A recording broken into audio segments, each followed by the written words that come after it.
Quando a gente se dispõe a estudar o direito, um primeiro ponto que precisa ser organizado é fazer a distinção entre quais as regras, normas, obrigações, que na vida são muitas, quais dessas são jurídicas, quais delas estão ligadas ao direito.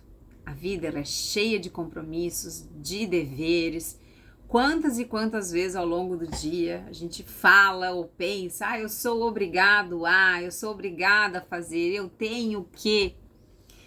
De tudo isso, que é uma decorrência das relações sociais, e portanto são normas sociais, regras religiosas que a fé de determinada pessoa sinta, a coloque na posição de respeitar, questões de convivência, de cortesia, de educação, que nós todos nos sentimos, também nesse mesmo sentimento de atender. As normas jurídicas, elas também são normas sociais, elas também são esse produto das relações em sociedade. Mas tem uma questão, entender o conceito de direito está relacionado diretamente a entender o conceito de Estado. É teoria do direito, é teoria do Estado, são temas muito complexos que envolvem todo um contexto histórico de evolução da humanidade até chegarmos num conceito de Estado contemporâneo.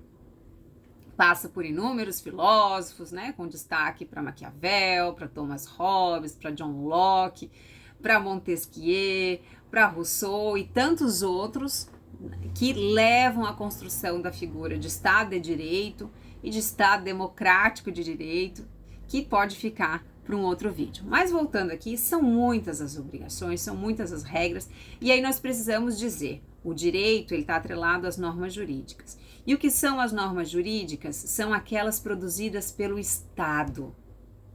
E o conceito de Estado de Direito é dizer, olha, o Estado produz o direito, é ele quem vai estabelecer as regras, mas ele também vai se submeter ao direito.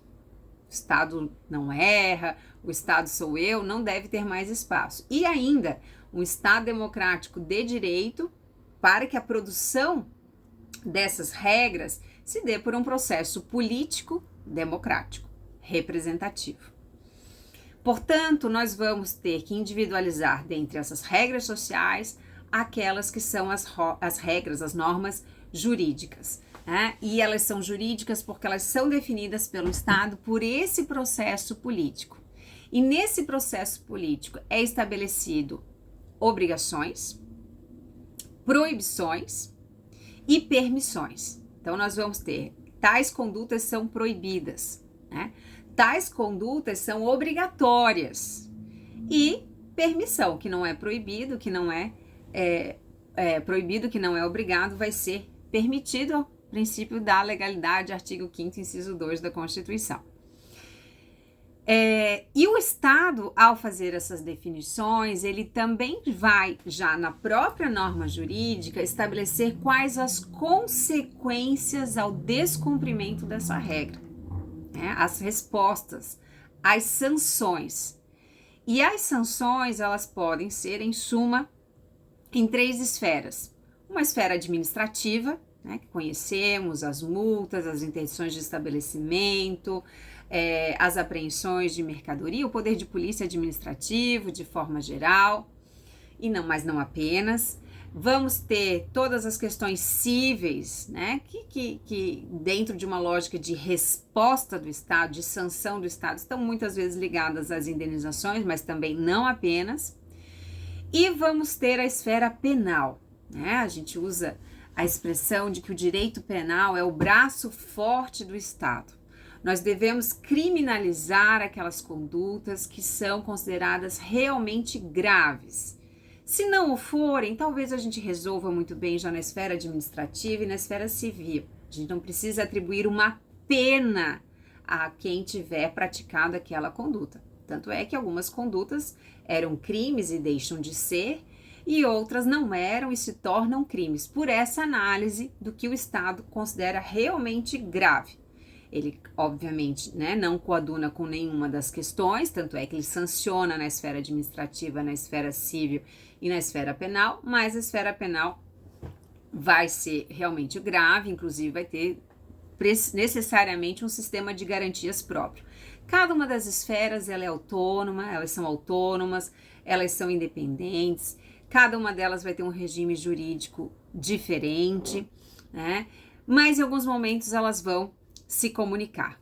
Pode ser que muitos tenham a curiosidade de saber, se a pessoa foi absolvida na esfera criminal, quer dizer que ela não vai responder mais na esfera civil nem na esfera administrativa?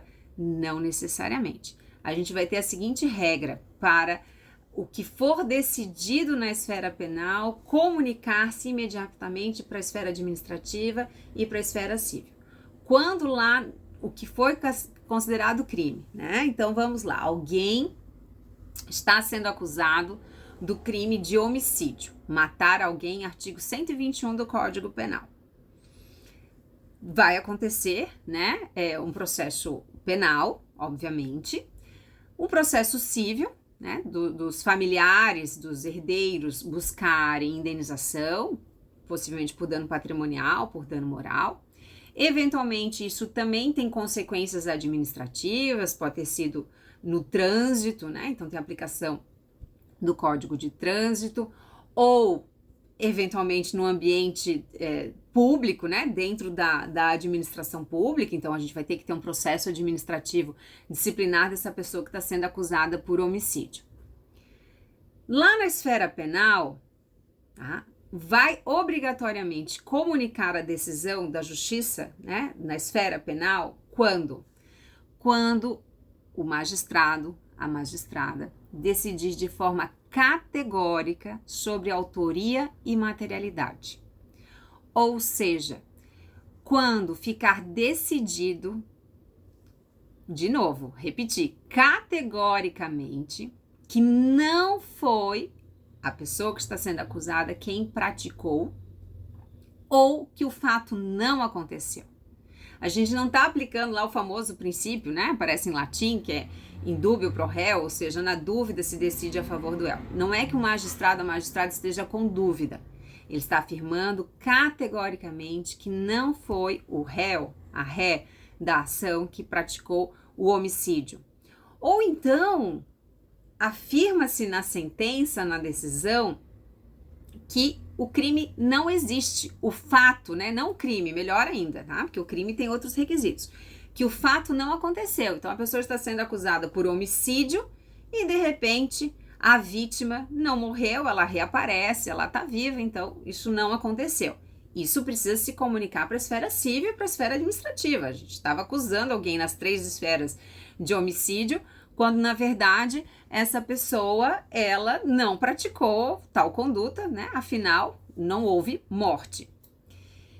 Mas nas demais situações de absolvição na esfera penal, não necessariamente. Não acontecerá. Por quê?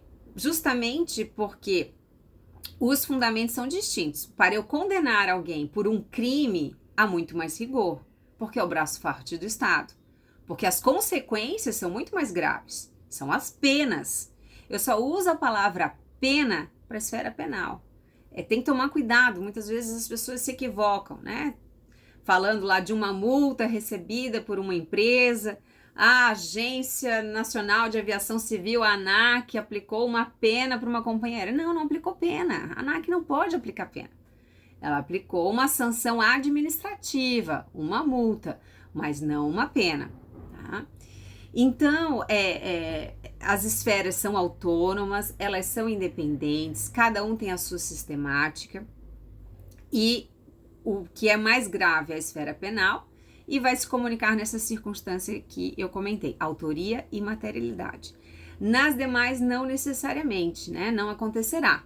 Por quê? Porque os fundamentos são distintos. Eu posso ter elementos para condenar alguém na esfera civil, que não seria suficiente para condenar na esfera penal.